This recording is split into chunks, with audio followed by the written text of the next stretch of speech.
Welcome to our AAJA special election for Vice President of Programming.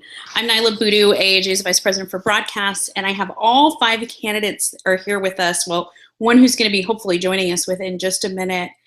So we have with us, by the way, if you follow AAJA's national account, we've tweeted out links about voting and all of these officer statements.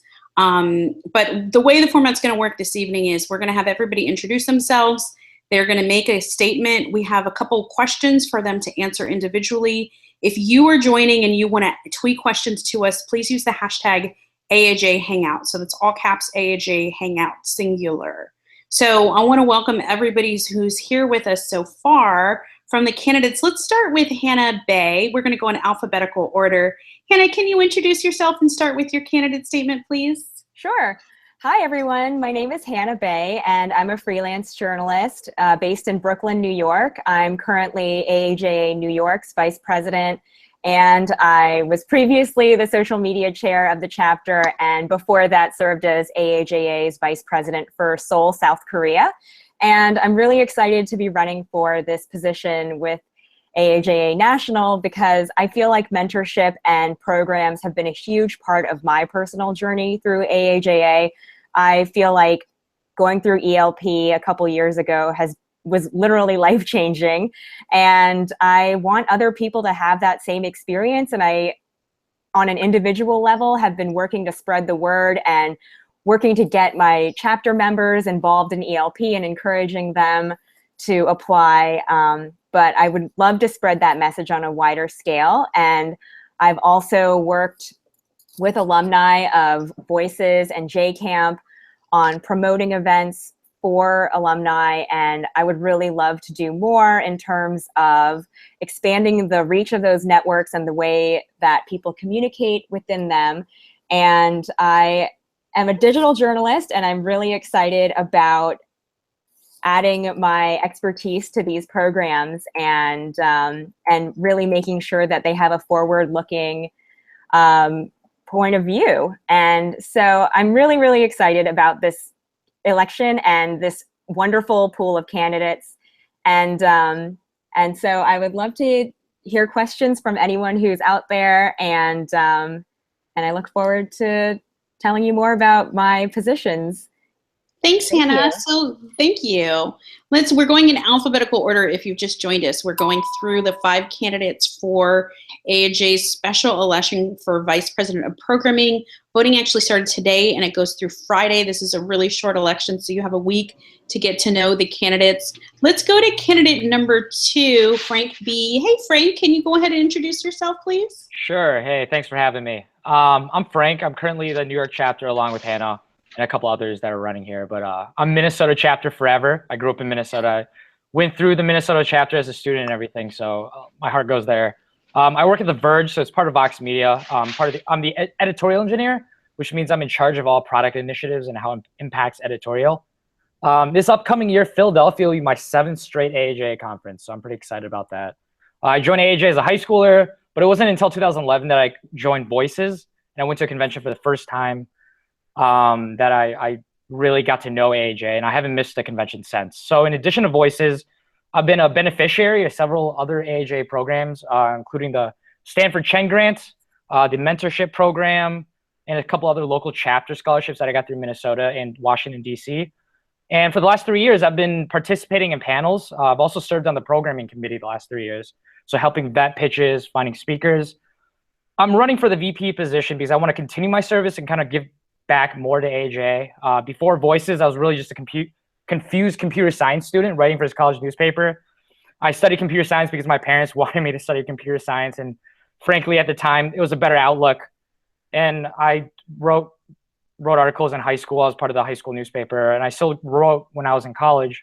But after Voices, after I got back from Detroit that one year, I came back full of confidence that I could succeed in journalism while still doing computer science as a side hustle. And here I am doing both, and I love it. I couldn't see myself doing anything different. And I really couldn't have done it without the support AAJA has given me along the way, through Voices, through the scholarships, through the mentorships, and all the people that I've met along the way. So this is kind of my way of saying thank you. Thanks, Frank. That's Frank B., who's our candidate number 2. We have a kind of unprecedented 5 candidates who are running, which is why we're doing this hangout. We're going in alphabetical order. So let's go to Emily Chow next. Emily. Hi, my name is Emily Chow, and I am currently a design editor at the Washington Post. I am kind of very intimidated by the fact that I'm running against 4 really great candidates for this position. But, you know, I think like everyone else who's running, I've really benefited a lot from the AAJA community, and I've loved being a part of it. And I've also seen kind of a lot of changes that have just happened over the course of the last 4 or 5 years that I've been a member. And I'm excited and think that there's a lot to be said about partnerships and the people. And kind of piggybacking off of Yvonne Liao's platform, there's a lot of opportunity to grow. And that's kind of the reason why I decided to run. As a person who kind of, similar to Frank, learned how to code in school, but also came from a photography background, always loved design, worked in graphics. I kind of sit at this intersection where I have my hands in a lot of things. And I also think changes and evolves, there's a lot of different kind of jobs out there and different skill sets, and there are different conversations to be had. And so for existing programs that already are thriving and have really kind of put all of us on the map, I think there's a lot to be done. You know, Icon was one example of that. I was a member of, I participated in the last year, and I think that was incredible and it was great. And I think there are a lot of more micro conversations that can happen because we serve so many different people, and that's kind of what I'm excited to see and hope to do. That's Emily Chow, who is candidate number, am I keeping track, 3? Okay, let's go to candidate 4, Ernabel Demillo. Ernabel?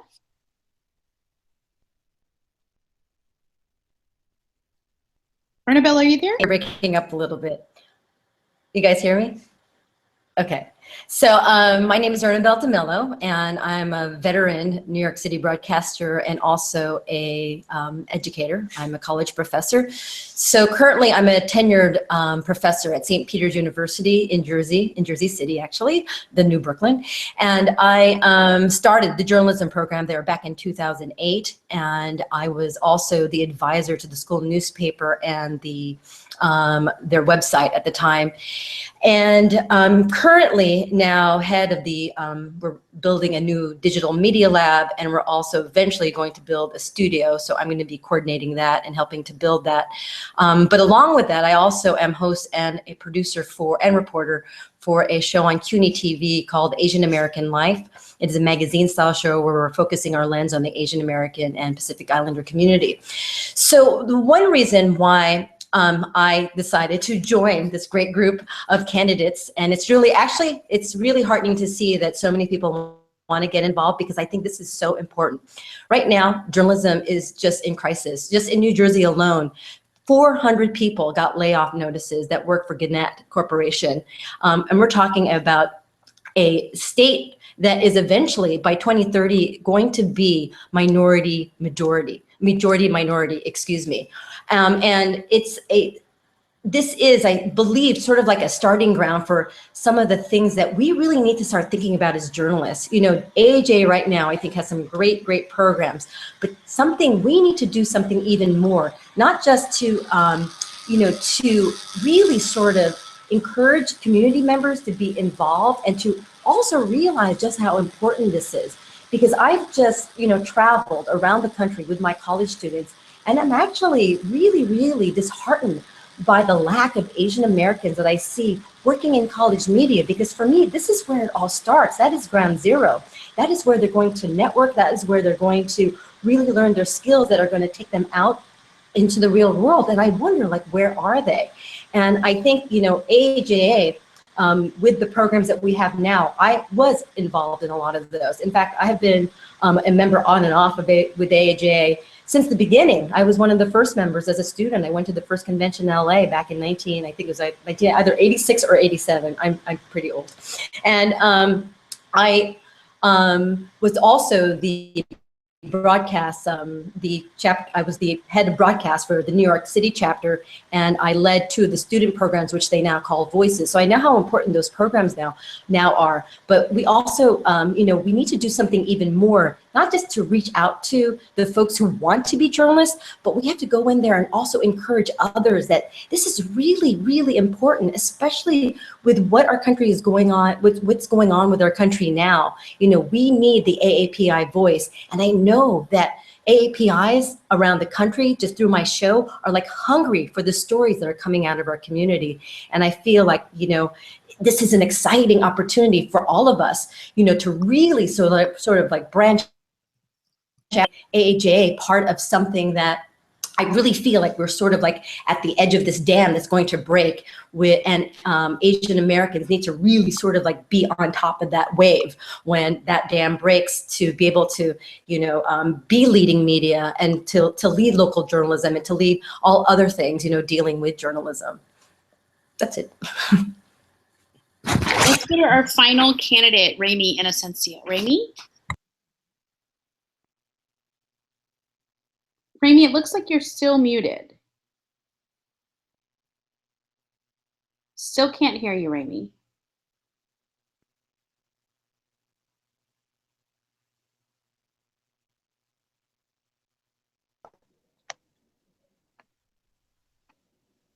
Is that, there There we go. Yep, now you're there, Ramy. Technology, great. Thanks for the patience. I just want to echo what everyone else has been saying. That's it's amazing that we have so many people who are running for this position, and a new position at that. So kudos to everyone out there. Everyone has amazing experiences. Here to tell you about myself, of course. So my name is Ramy Inocencio. I am Bloomberg Television's only male Asian American anchor in the world. I started with Bloomberg Television early last year in February. Before that, I was in Hong Kong for 4 years. 3 of those, I was the AAJA chapter president. And when I first moved to Hong Kong in 2011, I made a call out to the AAJA chapter members over in Hong Kong. And I was like, you know, let's all get together, because I had been coming from the New York chapter as a board member there. I got in and I said, wow, there are only like 7 people here, when I was used to like tons of people. And I thought I can make a change. And so that's what I did. I grew the chapter from about 25 people across Asia, from Hong Kong to Seoul to Tokyo to Beijing, to something that was pushing more than 200 dues paying members, so brought in a fair amount of dues there. We also had our first international media conference called the N3Con, the New Now Next International Media Conference. So I've organized conferences for 4 years. It's now in its 5th year, still going strong with our AAJA chapter president there, Angie Lau. In addition to that, we brought in about 1,000 people over the past 5 years, from editors to broadcasters, to trainers, talking to students, training them up, and also bringing people together, connecting them through. In addition to that, we've also raised, I think, more than $10,000 through that marquee event. And we're now, or the AAJA chapter now is having scholarships to send current students out to go and do programs and things like that. So why do I want to do this? I am a connector at heart. When people tell me, oh, hey, I'm coming in, or like, I need help with something, then I think, what can I do? So basically, I want to use my leverage for connectivity, which I did in order to pull AAJA together towards AAJA National. And in terms of the platforms, of course, Nyla is stepping down as the Vice President of Broadcast, but I am a product of, I guess, the evolution of where things have been going, from silos of broadcast to print and radio and digital to something that is much more a synthesis of that. I'm one of the first multimedia people at Bloomberg who does radio, as well as have an AAJA podcast, as well as have things happening on Bloomberg.com, as well as on my TV show, which I just got off, called Daybreak Asia, which spans the US and Asian Market Day. So I want to leverage all the energy, the connectivity, the platform that I have, that people see me, not just in the US and around the world for AAJA. I like to bring people together and allow good ideas in order to push AAJA to the next level. Thanks. Thanks, Ramy. So those are our 5 candidates. We're going to go through questions now. We've got a couple of questions for everybody. And I'm going to start with you with our first question. If you are just joining us, we're talking to 5 candidates. It's a special election we're holding this week only, to vote for the Vice President of Programming. It's a special term that we're doing. We've got 5 people running. That's why we're doing this Hangout. If you want to tweet your questions, use the hashtag AAJA Hangout.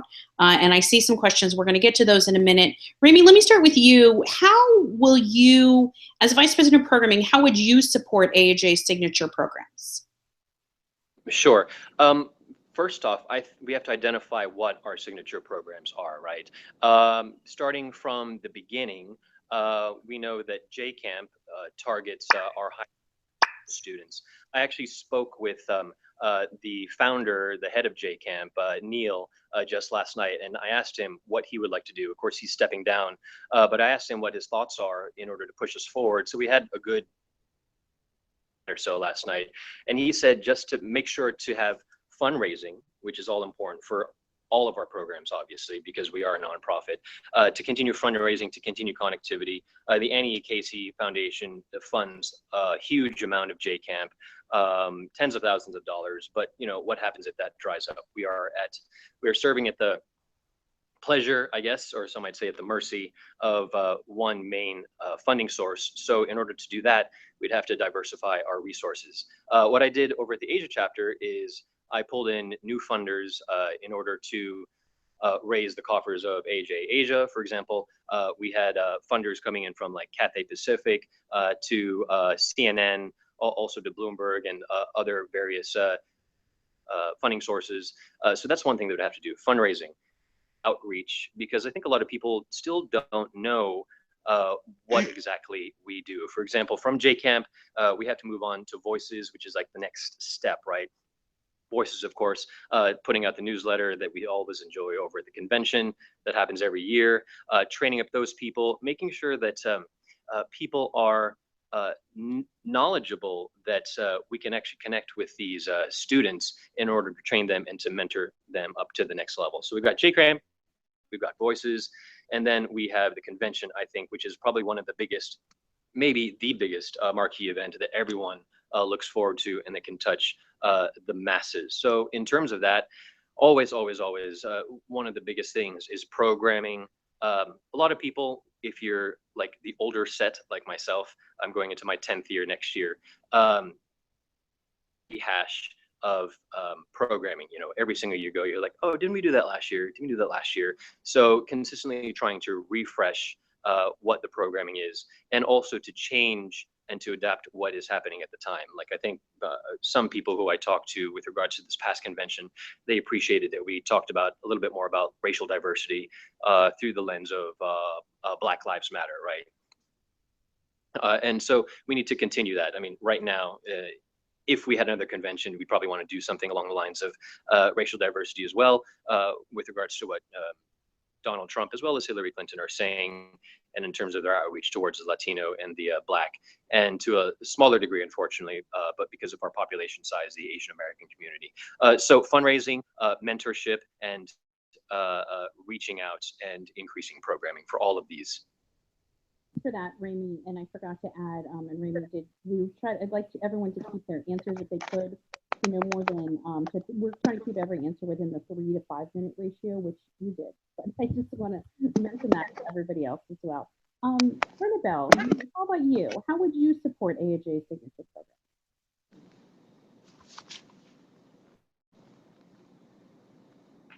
Ernabel, I think we're having a problem hearing you. Yeah, okay. Can you repeat the question? Sorry. Sure. The question is, earlier. Sure. The question is, how would you support AAJ's senior programs as Vice President of Programming?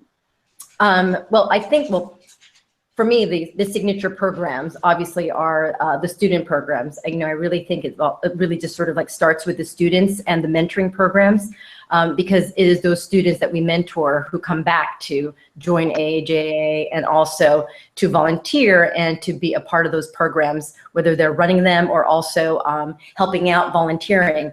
But I think what needs to be really done is I think AAJ's outreach really needs to really expand within the college level, because I really truly believe we have not reached too many young people, and I don't know where that is happening, because just doing sort of my informal surveys when I'm going out to some of the biggest college conventions, AAJA is not there. NABJ is, the Hispanic journalists are there, and I'm wondering, like, where is AAJ's position when it comes to college media, especially because we have two very big college programs, you know, with Voices and the student mentoring.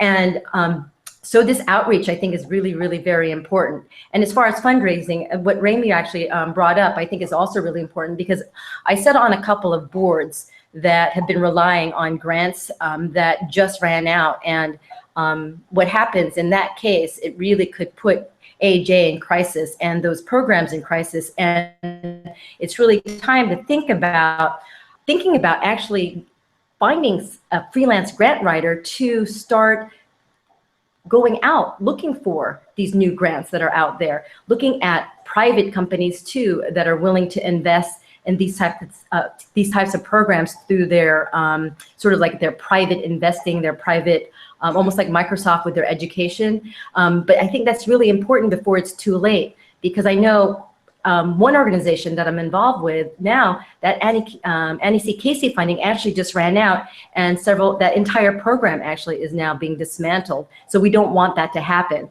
But even more so than just sort of focusing on the program that we have now is thinking about, where do we see ourselves 2 years from now? You know, where do we want to be? What kind of place do we want to be as an organization? And also, where do we see media 2 years from now? Because of all the changes that are happening, what can we do? What kind of programs do we need to be putting in place? You know, whether we're working with entrepreneurs, with startups, to talk about what is the next step, because of this, what's going on with journalism now. It's actually quite frightening. And I think, you know, we almost have to be like in crisis mode as an organization, because when I first started, this organization was huge. I remember the 2000 convention where there was, I think, close to like 3,000 people at the convention. And I know these numbers keep dwindling, and that's because, not because of AAJA, but because of journalism. And I think we really need to sort of like be in that sort of crisis, almost like crisis communication, in that crisis mode, and almost act as if we are paramedics and trying to bring this you know, profession back to life. Thanks for that answer, Ernabel. Let's go next to you, Emily. As what do you envision for AAJ's signature programs? Things, and I think Ramy and Ernabel also kind of honed in on some of this, so I'm not going to repeat those, but I do think those are very important things to factor in. Honestly, I still haven't gotten a chance to reach out to some of the current program coordinators to really their insight into what is working now and what isn't, and that would be kind of one of my goals if I were to take on this position, is to really identify what are the pain points right now, what more can we do. I think, you know, we have to continue to nurture a lot of our young journalists and aspiring journalists and get them ready for the field. And I think that encompasses a lot of different things right now. And I think our programs are teaching a number of those items, but I think pulling in more people to be mentors from different skill sets, from different areas, whether that is, you know, in my experience, more developers, more artists, more photographers, more visual journalists who can speak the language. We are now even talking about more project managers, product managers. Those are all things that editorial newsrooms have these days that I think we need to kind of factor in and play into how we evolve the conversation, especially within the existing programs that we have. And so I think from a Voices, from JCamp to ELP to Icon, you know, I'd love for Icon to happen again and for us to continue to I think there are very different versions of the conversation to have depending on who's attending those programs. And so back to what, you know, the other candidates are saying, outreach I think is key, mentorship I think is key, and partnerships. I think those are all really important things. And all of that kind of that then ends up relying on fundraising. And so it's a lot of different things, and I think it really depends on which program you're talking about. But those are kind of just the seed of ideas that I've had. Thanks, Emily. Frank, how would you support AAJ's signature programs as the next Vice President of Programming? Yeah, so at Vox, we have maybe like 60 Asian American journalists here, and only like there are only literally 4 or 5. It's sad, but we only have like 4 or 5 members. And I get asked a lot because I really step out there for AAJA. And the question I get asked the most is like, what do I get out of joining AAJA? I bring up the convention, I bring up the panels, the network opportunities at the convention. But the conventions are once a year, and it's not always accessible to folks. Some people have weddings, some people have other obligations. Our programs like ELP and scholarships are for students, but it's really like if you're a professional, what is there for you really there except for the convention and some other like icon, et cetera, et cetera. I think one way to support a signature program is really just to create more of them and allow more folks to participate. I know money is an issue. It's a big issue. Fundraising is a big issue. But I would do whatever I can to make sure we get more of this, our programs, our signature programs, which is really the thing you get most out of being a member. Spread out more to local chapters. I am also an SBJ member, and I see them doing local chapters, local training sessions a couple times a year. And they draw crowds from other states, neighboring states, et cetera. And they draw a lot of expertise from a lot of different areas, whether it's in design, computer science, even product things. So I really want to bring that into it. And I believe like the VP of program should also be working not just within the organization, but outside to create partnerships with other organizations such as SBJ, ONA, or even Google, even some of the tech companies. A lot of us, we all share the same common interests. And I think it's always good to just have the same goal and to meet up with the same people and go after the same goal. So, Thank you. Thanks for that. Hannah. Hello. Well, when I was doing my research for this position, I talked to Michelle Lee, who's one of the current senior VPs for AAJA National, and she told me that the main focus points of this position include ELP, Voices, and JCamp. And actually, ELP is meant for mid-career professionals, just so everyone is clear on that. And I feel like I'm somebody who is living proof of how much of a difference it can make. I think that I was in a pretty solid place in my career by the time I went through ELP, but I didn't even understand the potential that was available to me. I felt like during that time, I was able to really articulate my goals to myself and maintain an amazing network of supporters based on my ELP class and our mentors. And what I see in a lot of other AAJA programs is that people go through them and then feel like they're kind of left to flounder. I've talked to people who went to Icon last year who said that they never talked to anyone else from Icon ever again, which I think is not in keeping with AAJA's mission. So I really think that we could do more to expand the continuity of the networks that are created within Voices, within ELP, and ELP is actually, or Icon is actually continuing this year under a new name called ELP Bootcamp. And so I really think that we should figure out a way to make sure these people stay connected, stay engaged, see the people who have gone through programs with them as a source of support, and to also tap into the larger network of alumni of these programs. I know that certain Voices mentors, my last supervisor at my job at CNN Money was actively hiring people who are Voices alumni. And so I think really focusing on maintaining those alumni networks and keeping them active and really spreading the word about opportunities through them is absolutely important. I also think that, as everyone has mentioned, fundraising is a huge part of making sure that AAJA's programs remain active and up to date. And I think that nowadays the opportunity is ripe to tap new sources of funding. A lot of corporate sponsors were pulling out during the dark days of the recession, and that's not the case anymore. I think that media companies are becoming more profitable in depending on the organization, and they're in a position now to be providing more funding. And it's not about just lip service anymore in terms of increasing diversity in newsrooms, it's about putting the money behind that. And so I think it's really important for us to be tapping our professional networks, also looking into foundations. I mean, my first job out of college was at Knight Foundation, and they make incredible grants to improve journalism in the digital age, including helping to fund Icon last year. And I think that the more that we can make a compelling case about the way that journalists can contribute to their digital future in news, and the more success stories that we have, the better our chances are of getting funding. We also now have a national president, well, as of 2017, who's working in Silicon Valley. And we're talking a lot these days about whether tech companies are media companies. And the answer resoundingly in this industry is yes. And so I think we should be tapping those companies like Facebook. We should be tapping all kinds of outside investors to see if they are serious about backing the media of the future. And I really think that AAJA has an incredible network of people who are increasingly becoming more involved in the tech world as journalists. And so I think that that is a huge part of the future going forward. Hannah, thanks for that.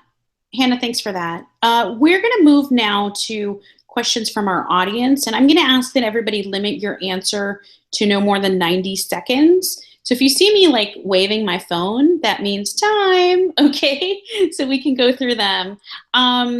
Let's start. Hannah, can I start with you with a question from Sharon Chan? What experience do you have with AAJA's National Convention? Sure. Last year, I was lucky enough to serve on, I think, one of the most forward-thinking panels in the convention, which was about audience engagement. And so I moderated that panel. I worked with the panelists who were from Parsley and AJ Plus to make sure that it was a success. And I am really looking forward to contributing more ideas on the digital media side of things in the future. I've also worked very hard on helping to organize AAJA's conventions, which are now called N3Con. And I am really looking forward to bringing that programming experience to AAJA National. Thanks, Hannah. If you've just joined us, we're talking to the 5 candidates for AAJA's Vice President of Programming. It's a special election that's happening this week. We've tweeted out details for how to find out more about the candidates, their statements. This will be up on YouTube afterwards, so you can always see that as well. The question we have right now that we're asking everyone is, what experience do you have with AAJA's National Convention? Frank? What experience do I have with the convention? As I mentioned earlier, Philadelphia was my 7th straight convention. I started going as a college student when I was in Voices in 2011. Last 3 years, I have been part of the programming committee. Last year, I was in charge of workshops for programming committee. And I also host karaoke, so it's seeing all the learning part and the fun stuff. So that's my experience. Thanks. Thanks, Frank. Emily? So I've attended probably a little less than a handful of conventions so far. One of which was when I was a student, and that was kind of my glimpse into AAJA and just how helpful it could be and how to really tap into that network. I've also taught a lot of skills-based workshops. So one was with Matt Stiles on Google Fusion tables and how to use it in your day-to-day. I've worked with CC Wei on teaching kind of data scraping and how to get information off the internet to hopefully use for your reporting. This past year, I served on the programming committee and helped with plenaries. And I also helped moderate a somewhat new workshop that we did that was like a breaking news simulation. And so we had a panel who kind of worked through exactly how different newsrooms helped report on the San Bernardino shooting. And we try to make it a real time sort of event. And so those are kind of like fun activities, I think, that take the training into a new space. And I've had a lot of fun working on those. Thanks, Emily. Ernabel, what experience do you have with AAJA's National Convention? So 2 conventions ago in Washington, D.C., I was on the panel for how to cover the AAPI community. That was the one that was broadcast on C-SPAN. And then I also was head of the student projects 2 years in a row. In 2000 and 2001, I was in New York and in San Francisco. And I've also attended many, many conventions, including the first one in Los Angeles. Thanks, Ernabel. Ramy? Yep. I think this is where I stand out among our fellow respected candidates here. I think I'm the only person who can say that I've actually put together 4 conventions and led them from 2011 through 2014. Basically, I envisioned them. I brought a team together. This is all for AAJA, of course. Brought a team together, and I devised the programming, consulted with my team, who are also AAJA members, bouncing back and forth what would happen on day 1, which would be a Friday night, through Saturday programming, organizing lunches, organizing dinners, through Saturday programming as well. So this is for 300-ish people or so at its height. Our first AAJA International Convention had about 100 people. The next year was 200. The next year after that was 300, and it's continued to grow ever since then. So I think where I stand out is basically to answer that. I have done pretty much every single aspect of putting a convention together where none ever existed, and I want to put that energy and my knowledge together towards the AAJA National. And Ramy, since the question was about the national convention here, did you want to talk about your experience with that? Because you were talking about Asia. Sure, yeah, and that's where I stand apart from everyone in terms of organizing, because I think probably the question is how you will want to organize a convention in the future, correct? So in terms of attending, I attended last year's, I attended LA's, I attended New York's. I also attended the Vegas convention, Unity also in 2008. And my first convention was in Miami in 2007, so 9 years ago.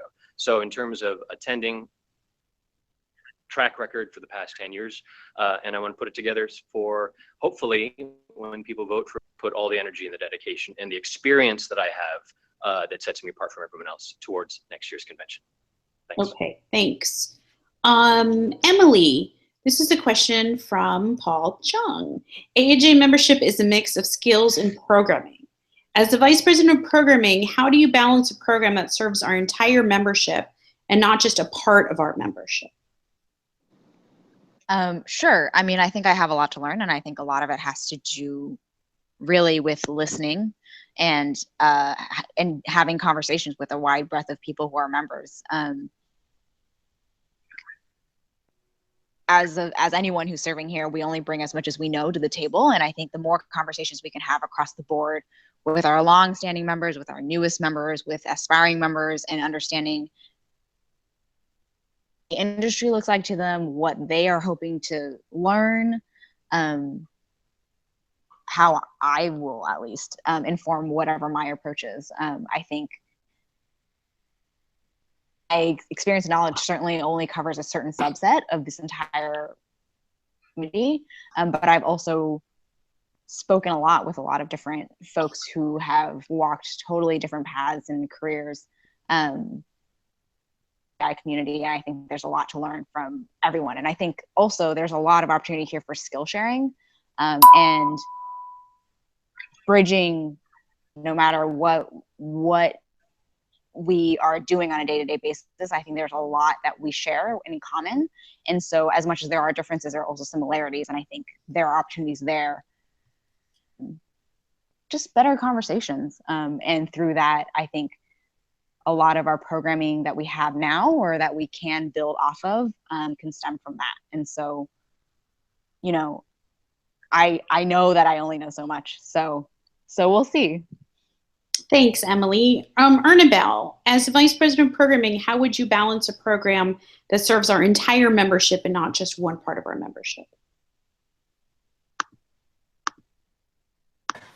I think that's the biggest complaint that a lot of members that I know, that AAJA tends to focus on the students, the young journalists, training them, and then there's the ELP, and then obviously the conventions where everyone can attend panels and learn new skills. But I think really the local chapters organized by the national board need to really sort of also start including the middle journalists, you know, the veteran journalists, the journalists who are needing the new skills, whether it's new skills like data journalism, for instance, or social media management, whatever, strategic communication, you know, all the different buzzwords, and more than a one-off panel, but things that like the society, like I think Ramy was saying this, like this, or I think it was Frank, about the Society of Professional Journalists. There's a number of different panels and programs that they do, including one actually that's coming up, because another thing that's really another big issue too is local journalism. Again, I know I sound like Chicken Little. I'm like, oh my gosh, journalism is in crisis, but it is, especially local journalism. And in 2 days, on Thursday and Friday, there's going to be this big conference here in New Jersey to talk about, you know, how New Jersey is going to be covered when we are in the shadows of New York. So I think that's, you know, something that we also at AAJA need to start thinking about doing, expanding those types of programs. Thanks, Ernabel. Frank, how would you balance a program that serves our entire membership?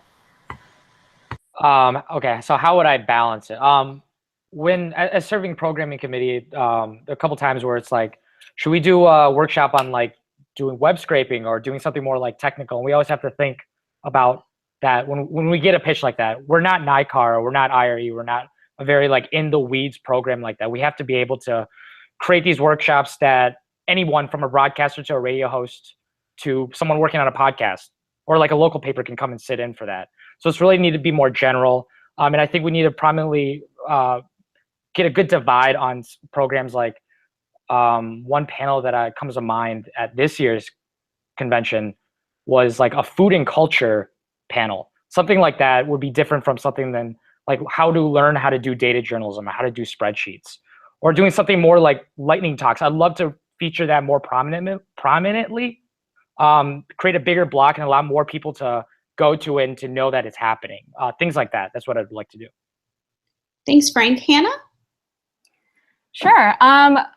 I think that one of the most important parts of serving our membership is talking to our membership. And I think I can safely say that every single day I'm doing something to either highlight AAJA national programs, AAJA New York events, to plan events, and to work one-on-one with members who aren't even in my chapter, people who I met at convention while I was volunteering, who I took the time to get to know and to learn about their aspirations and their professional goals. And so, I mean, I think that having a listening ear is a huge part of that. I also think that working with our other partners in diversity and media is hugely important.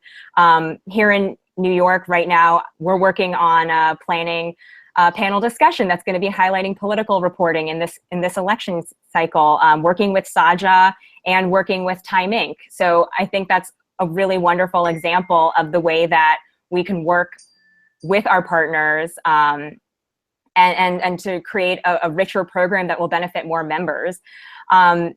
We're doing the same thing. I think that one way that we can continue to do this is working with our other partners in journalism organizations such as ONA. Here in New York, I have a pretty good relationship with other people who are organizers on the ONA side, and I'm looking forward to doing more on that end with AAJA. Thanks, Hannah. Ramy, how would you balance a program that serves our entire membership?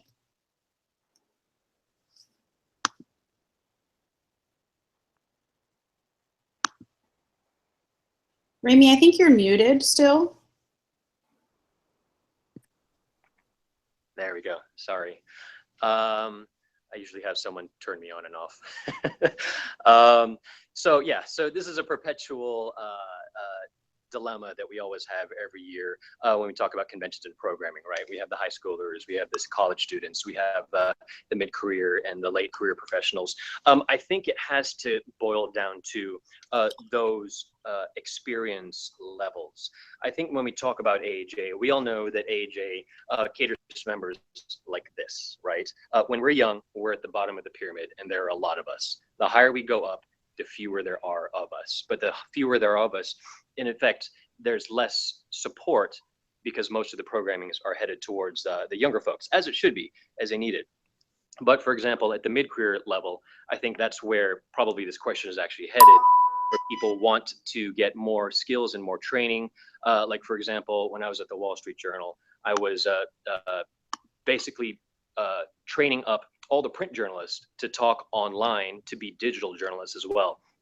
I think a lot of the frustrations that we have with the mid-career or late career professionals, they're used to one silo, but that they need to grow their experiences. And I think a lot of people who do multimedia will be able to help them. So we have to grow that level of support. So it's not so much a pyramid, but maybe it's like more of a square. We can have more support at the higher levels. Great, thank you. We have a question from Doris, past president Doris Trong, and Hannah, let's start with you. And you've already answered the first half of this. I think it's what will candidates do to help diversify funding? I think lots of people have talked about funding already. So let's focus on the second half of this about keeping costs down for members. If you haven't talked about funding already, you can pick either one to answer, either funding or her question is, what will each candidate do to help diversify funding and keep costs down for members? Hannah? Well, one way that we've done this within AAJA New York is to hold one big fundraiser for the year that really sustains our programs. And we do more on a smaller scale whenever we plan our events by charging members less than we do non-members. But our signature event for fundraising here in New York City is the Trivia Bowl. Which many other chapters do as well. And we really tap our networks. I was reaching out to people I don't even know and successfully getting donations of raffle prizes and prizes for the winners of the Trivia Bowl. And I feel like those earnings from fundraisers like Trivia Bowl end up funding our scholarships and our stipends. I was lucky enough to receive an AAJA New York stipend to attend the DC convention. I was lucky enough to have my ELP costs subsidized heavily by both the Dinah Eng Leadership Fellowship and also the New York chapter's own fellowship funding. And I think that the more that individual chapters can do to raise funds to support their members, the better. And I think that all this talk about restructuring chapters within AAJA so that small chapters aren't left to fend for themselves is really important. I think the way that we work stronger, we'll work stronger when we're working together as smaller chapters band together into larger ones. Frank, how would you either diversify funding or cut costs? Yeah, diversify funding. I think I mentioned or hinted at this in previous questions, but I think it all comes through partnerships and working with other people. As an SPJ member now, I am a trainer, so I train people on Google tools, and we have a partnership with Google, and they pay for everything for all our trainers to fly out to do this and that, and they fund a lot of our programs to provide for our members. And I think it starts with like talking to folks like Google, working with people like ONA, SPJ, other folks, because we're all in this together. We're all in this one goal, and it's just to train more journalists, and we should all work as a team. So I would reach out to those organizations and create bridges with, Google and other companies like that. Thanks, Frank. Emily, how would you either diversify funding or keep costs down? Great minds think alike. Hannah and Frank stole the words right out of my mouth. Oh, I'm sorry. Did I totally just interrupted you? No. Go ahead. He was finished. Okay. Hannah and Frank just stole the words right out of my mouth. I mean, and it sounds funny because I'm like following them and it's, but I think a lot of our local chapters are doing a lot. And there are some, I think, who need more resources. And I think also just like putting more support into creating events on a local level in order to participation and partnership and membership and subsequently funding is one way to approach it. And I also think reaching out and working with all the other different journalism associations out there is a wonderful opportunity. We are really, truly all in this together. And I think there's no reason why we shouldn't be working not only internally, but also with the people around us and with different organizations in order to build a better future. And so I think those are kind of two of the things that I've been thinking about. And I'm certainly I love to pick Doris's brain too, about what she has in mind and what she's experienced. Thanks for that, Emily. Ernabel, how would you either diversify funding or keep costs down? Either one. So in terms of diversifying funding, I have to actually agree with Frank. I was going to mention, I actually just got back from a Knight Foundation funded multimedia program where they sent out 12 professors, and they paid for everything from our airfare to hotel to a week's worth of training where we learned, and these were already like a lot of things that I already knew, but I was able to just sort of like fine tune my skills. But it was a week of like boot camp. It was basically what AAJA does with the students, but with middle-aged people, and that actually was they're actually harder to teach, especially when it comes to Final Cut.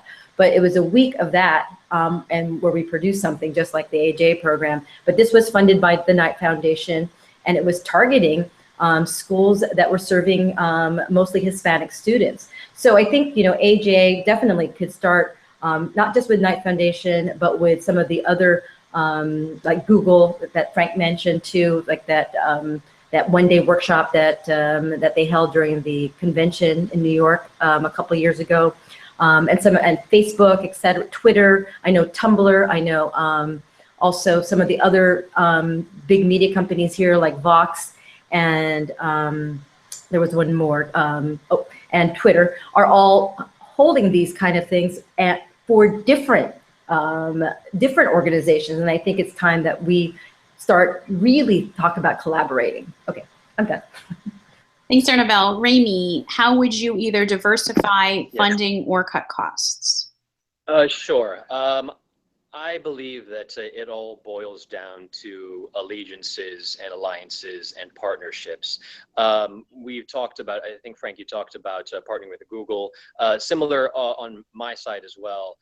When doing the AAJA International Media Conference, I recruited a friend over at Google who kindly provided every single year training on how to data mine online using Google tools.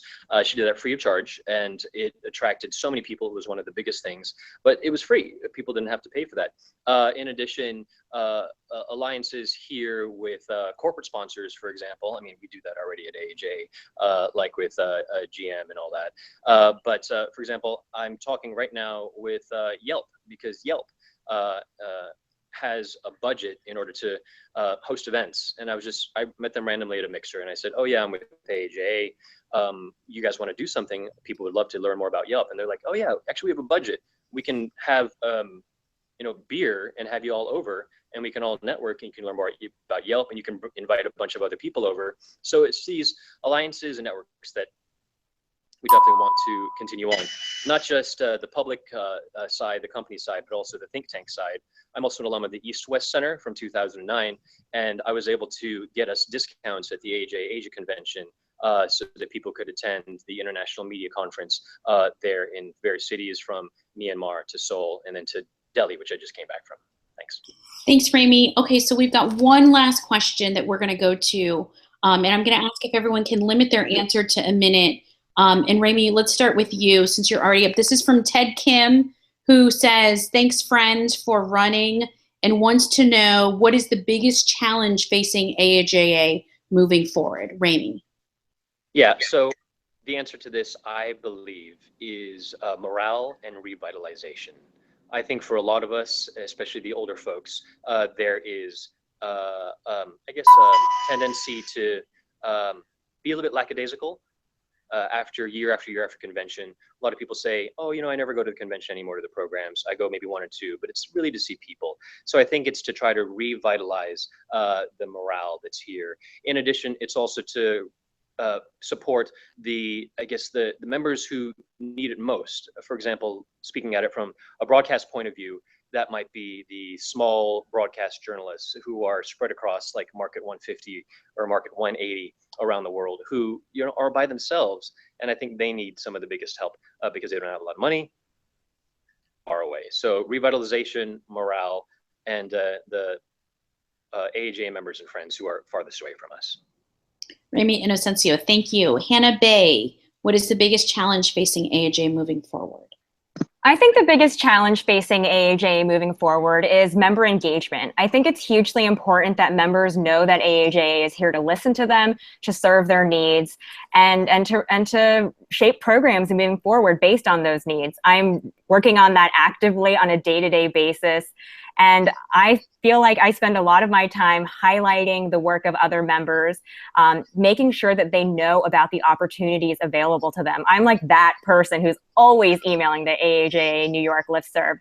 And I was that person in Asia as well, always spreading the word about opportunities and making sure that members know about all the scholarships and stipends available to them through chapters. I mean, just based on my work here in New York City, we have these scholarships sending students and young professionals to convention and funding older professionals trips to ELP. And I think that the more people know about this, the more that we're engaging people and making sure that we're capitalizing on our voice, both online and offline, is really important. And that's the biggest challenge. Frank B., what is the biggest challenge facing AAJA moving forward? Yeah, so I think the biggest challenge facing the VP of programming and just in that position is really catching up with what we should teach what skills we should give our members, what skills we should teach.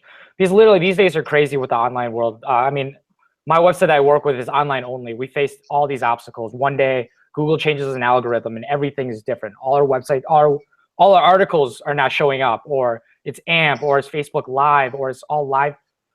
Everything's changing basically. It's changing all the time. And it's sometimes when you plan a convention 3 months before, even a year ahead, things change in between that time. So it's really catching up to what is changing in media and how we're publishing, and make sure our members get those skills that are necessary to evolve, to help their websites and to grow as journalists.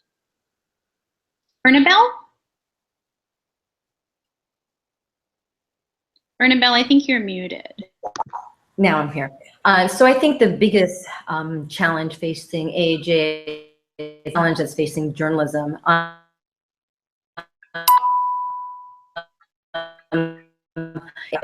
we are needing to find a way to actually just encourage people to really understand how important journalism is to our democracy. And also by doing that, I mean, we have to be journalism's biggest cheerleader to get young people to want to be involved in journalism, to be a part of journalism, but get like me not to be discouraged and to go into PR. Just this champion of journalism. And I think just like what's going on with the rest of media, that is the same thing that we have to really, really start thinking about going forward before, like, I had someone recently, we're talking about, it's a small world journalism, and sadly, it's getting smaller. Emily, what's the biggest challenge facing AAJA moving forward? Thanks to Ernabel Demillo. That's Ernabel Demillo. Thanks. Emily, Chow? I think the best way to sum it up for me is staying fresh and up to speed. And I think that can mean a number of different things. One is, no matter how long you've been a part of the AAJA community,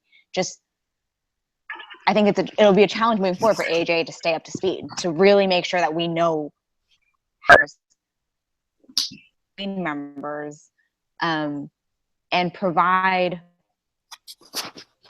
training and support on what's happening and what's evolving so quickly in our industry.